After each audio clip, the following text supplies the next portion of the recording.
Hey, what's up, lightboltjoe here. Today we are going to discuss season 1 of WGN's original show, Outsiders. So season 1 was 2016, season 2 is 2017. I don't think WGN is a thing anymore. I think it was relaunched to something else. And I only know of this because of Hulu. I would have never actively seen this unless it was on a streaming site, and this happened to be on Hulu. And the only reason we watched it is because Kyle Gallner's in it. So we were going through a mini Kyle Gallner marathon, and then this popped up within things Kyle's in, and I was like, oh well, it's available on Hulu. I have Hulu. Let's check it out. It's not something I would actively ever watch because it's about redneck stereotypes and deep South stuff, and I had no interest in watching a show on that particular subject, but I was curious how, because Kyle's very versatile when it comes to acting, so I was very curious how he would play this hillbilly, quote unquote, kind of character. And this show, the first season is 13 episodes, the second season is 13 episodes. I have no idea why it ended. I don't think it's based on anything. I think it's just a original show by itself. So it takes place in this small town in Kentucky, which is on the base of this mountain. So it's really, the Appalachian Mountain runs quite long, going into Kentucky as well, from the northeast down into the south. So there's this group of not natives but outcasts, if you will, who have their own clan called the Farrells. So it's this family that's been there for over 200 years. They have their own rules. They have their own laws. They don't subside to money. They don't subside to the American way, stuff like that. They're very much their own self. But then there's also the Shays. There's other clans, but this focuses more on the Farrells themselves on the mountain. They own the mountain. They have some kind of like control, like weather-wise, in a sense of they are one with the mountain, so it's very native in regards to that.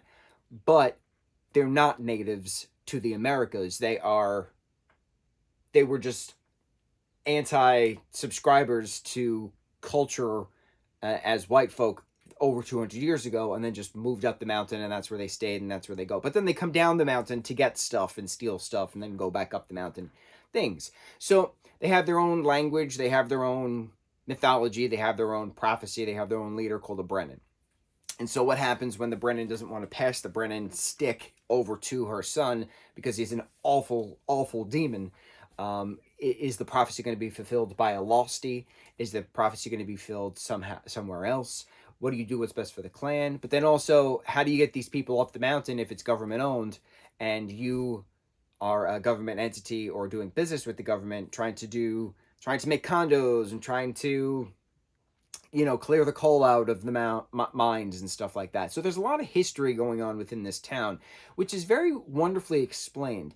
And there's different like racism conversations that I thought was very important, especially with the Sheriff Wade. He says, just because I have a badge and a mustache does not automatically mean I'm a racist. And I thought it was so quick. And then the conversation moved on. And I was like, that is very smart writing. That's very smart. Don't judge the book by its cover. And that was the point of this. I originally judged the book by the cover because I was like, why am I ever going to watch anything about these rednecks in a mountain? How am I ever going to find any interest in this? But I'm only watching this because of Kyle Gallner. And I've said this a few times that there's a lot of films, there's a lot of projects I've seen because of certain actors that are in it that I've only watched because of those actors, that I would never actively watch plot-wise, but I then thoroughly enjoyed because it's something I wouldn't normally watch. So for me to really enjoy this show, it gives a lot of credit because of the storytelling, because of the environment, because of the conversations that happened. Hassel Farrell, played by Kyle Gallner, has this crush on this girl in the town, Sally Ann, and Sally Ann is a black Southern girl. So he can't say certain things that he's grown up and used to as regular language, and she corrects him, says, no, you can't say that anymore. That's like me calling you a dumb hillbilly kind of a thing. And it's a very neat conversation starter of what you can't say versus what could have been said back then, but it's different time now, so you can't say these things anymore. So it's a very well done conversation piece in regards to conversations to have, to not have in general, What do you do in regards to these situations? Do these people have claim to the land because they have squatter rights? If it's been over 200 years, if it's a whole clan of folk, what do you do, right? How do you do these things? But while that's going on, you have the town problems within the big corporation coming in. You have the sheriff's problems with drugs and alcohol, and his son sleepwalks, and that's a whole thing in itself. And there's murder, there's mayhem, there's fighting, there's very bloody, but it's very well done.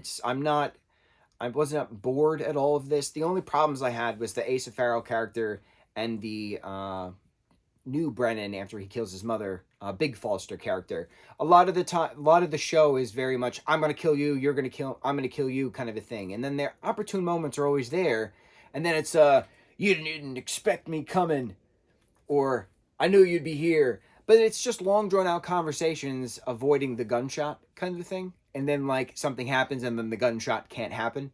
So then eventually there's the death of Big Foster at the end, but is he actually dead? We'll see. So I thought it was very well done. I thought it was a very good show for what it was given. I'm very curious what season 2 is going to be like. With that ending too was just beautiful, with all of the different officers from the different counties coming together to get these people off the mountain to arrest Asa Farrell for the murder of Wade, the sheriff's brother-in-law, Brees, who he didn't actually kill. And then the different clans coming together to surround them, and then the lightning strikes. But then also on the flip side of that, the little girl with the moths who just travels the woods and is the messenger for this group comes across, Elon, who died in the first episode. And you're like, okay, well, is this interdimensional now? Like, what kind of powers do these people actually have when they're so rooted in nature? Do they have, is it a different dimensional kind of power? Like, what other aspect is that? If Wade's dad was struck by lightning all those years ago because of the Farrells, and then he himself is in looking to be struck by lightning, what power do these people actually have up on the mountain? Like, is it supernatural? Is it metaphysical? Is it just in everybody else's mind? What's up? What's up with the mountain? So it's very impressive. And Kyle Gallner as this character of Hassel, and this is the reason why we watch this show. Fantastic. Chef's kiss. He does an absolutely amazing job. He's just very believable. I've said this so many other times when in different projects he's been in. When he laughs, you laugh. When he cries, you cry. When he's angry, you're angry. And all of this stuff that he had to go through for this, you felt it. And he was just so well put together in this character.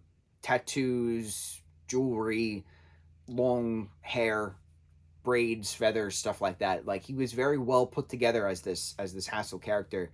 I'm very impressed. I'm glad I watched it. I'm glad we've been doing a marathon based on actors, not based on franchises. Something different. There's one more season of Outsiders, which we'll get through as time progresses. It's 13 episodes long. Yeah. On to the next review. Mucho mahalo.